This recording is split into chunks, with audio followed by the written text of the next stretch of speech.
'n Hoë LDL is slegs 'n risiko as jy hoë trigliserides het.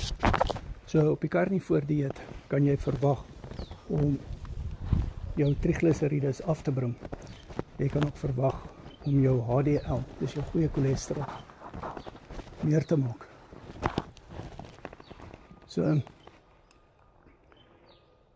hoë LDL op sy eie is nie 'n risiko nie, maar slegs as dit gepaard gaan met hoë trigliserides en 'n lae HDL, wat 'n baie hoë risiko vir hartsiekte het. Dis hoekom ek altyd sê dat die vet en die vleis gee nie veel inflammasie nie, maar dit is wat saam met die vleis en die vet geëet word. Met ander woorde, suiker, suikerryke souse, verkeerde speserye.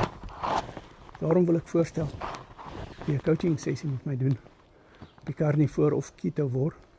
Ons maak unieke aanpassings volgens jou situasie en jy kan my op jou WhatsApp hê.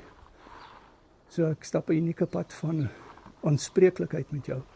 Kyk na vetpersentasies, ek kyk na wat jy eet, ek kyk na spesifieke goed om uit te sny en ons het ook die mindset bootcamps. Ons het mindset 31 nou gehad. Gustav byvoorbeeld 60 kg gewig al af. Lillian 26 kg gewig af.